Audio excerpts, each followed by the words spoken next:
हरियाणा कांग्रेस में हुई नई ताजपोशी को लेकर पूर्व विधायक शमशेर सिंह गोगी ने जहां इन नवनियुक्त प्रदेशाध्यक्ष और विपक्ष के नेता चुने जाने पर भूपेंद्र सिंह हुड्डा को बधाई दी, तो वहीं इनके जो पद हैं, क्या इनकी गरिमा है और क्या इनकी आगे चलकर जिम्मेदारियां हैं, उस पर भी प्रकाश डाला। दरअसल बता दें कि हरियाणा के करनाल के असंध से कांग्रेस के पूर्व विधायक शमशेर सिंह गोगी ने इस दौरान मीडिया कर्मियों से बातचीत करने के दौरान कहा कि नवनियुक्त प्रदेशाध्यक्ष राव नरेंद्र सिंह के सर पर अब संगठन को मजबूत करने की काफी बड़ी जिम्मेदारी है और संगठन में जिस तरीके से चुनाव नजदीक आने पर जो लोग जो हैं चुनावों के समय पर अपनी जिम्मेदारी अच्छे से ना निभाकर और जो घोटाला कर रही हैं, जो काम अच्छे से नहीं कर रही हैं, उन पर नजर बनाए रखना और साथ ही उन्होंने भूपेंद्र सिंह हुड्डा को भी जहां बधाई दी, तो वहीं उन पर तंज कसते हुए उन्होंने कहा कि भूपेंद्र सिंह हुड्डा ने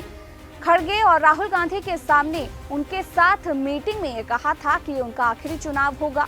उनके ना टायर्ड और ना रिटायर्ड वाले इस बयान पर चुटकी लेते हुए उन्होंने कहा कि ये राजनीति है और समय के साथ बदलती रहती है। इतना ही नहीं, गोगी ने यह भी कहा कि जनता के बीच की अगर बात की जाए तो कांग्रेस आज भी बीजेपी में प्लस है, बस बात है जो अपने भीतर की कमियां हैं उन्हें कम करने की।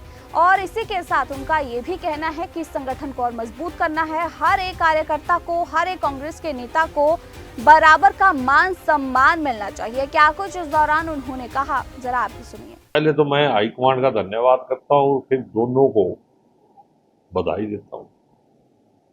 मैंने तो आज प्रेस वालों को बुला के भी बधाई दे दी। बाकी प्रदेश अध्यक्ष के ऊपर बहुत बड़ी जिम्मेदारी है और इतनी बड़ी जिम्मेदारी है कि प्रदेश अध्यक्ष का मतलब देश अध्यक्ष। हमारे संगठन में सबसे बड़ी कमी ये रही है कि हम संगठन की वजह से ही पार्टी घाटे में गई है और संगठन का अगर मुखिया ही अपनी प्रोटोकॉल में अपनी प्रतिष्ठा को, अपने पद की प्रतिष्ठा को संभाल के रखेगा तो मेरे ख्याल में आने वाले समय में कांग्रेस बहुत मजबूत होगी, क्योंकि कांग्रेस पब्लिक में आज भी बीजेपी से प्लस में। अगर कहीं कमी है तो वो हमारे अंदर ही है।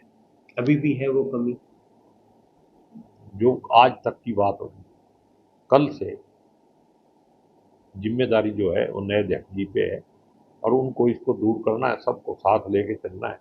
और मुझे उम्मीद है कि नया लड़का है और वो कामयाब होगा, सबको साथ लेके चलेगा, उम्मीद करनी चाहिए। कुछ कहने की जरूरत है, ये सारी बातें मैं पहले कह चुका हूँ। अगर पिछले 3 साल में पार्टी के पास अध्यक्ष होता तो आज हम विपक्ष में थोड़ी बैठे होते। अध्यक्ष तो था ही। मैं तो आपको मतलब ये कह रहा हूँ कि अध्यक्ष की प्रतिष्ठा, पद की प्रतिष्ठा, प्रोटोकॉल, ठीक है ना, सबको मान सम्मान मिले, सिर्फ उनको छोड़ के जिन्होंने पार्टी की इलेक्शन में गोभी खोदी है उनसे थोड़ा बच कर। सीएलपी लीडर भूपेंद्र सिंह हुड्डा बनाए गए हैं, ठीक है, एक्सपीरियंस्ड आदमी है, बना दिया पार्टी ने, कोई दिक्कत नहीं। आपको नहीं लगता कि कोई और चेहरा भी हो सकता था? वो तो पार्टी चाहती तो चेहरे जो 37 आदमी जीत सके किसी को भी बना सकते, इसलिए दरकिनार नहीं किया गया क्योंकि विधायक अब उन्होंने सब कुछ सोचा होगा, मेरे से सलाह नहीं करी उन्होंने, क्योंकि मैं एमएलए नहीं हूँ। एमएलए होता तो फिर मैं आपको इस पे ज्यादा बताता।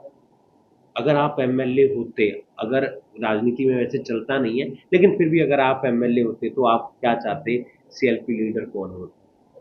देखो ऐसे है कि सूखने में कुछ करने की जरूरत थी, जब एमएलए बनूंगा जब। एक आखिरी सवाल और, देखने को मिला कि भूपेंद्र सिंह हुड्डा ने ये भी कहा कि मैं टायर्ड नहीं हूँ, रिटायर्ड नहीं हूँ, और बहुत सारे नेता छोड़ने लगे थे उनका साथ, ऐसा देखा भी गया था। ये आपने भी अपने दृष्टि में देखा होगा, लेकिन दिखा दिया उन्होंने कि अभी मैं हूँ। वो तो ठीक है, वो कुछ भी कहें, लेकिन मैं एक मीटिंग में था जिसमें हाईकमांड के साथ मीटिंग हुई थी, राहुल जी खड़गे जी के साथ।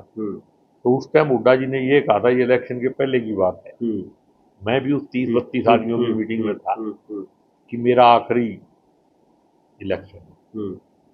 तो ये तो राजनीति है, टाइम से टाइम बदलती रहती है।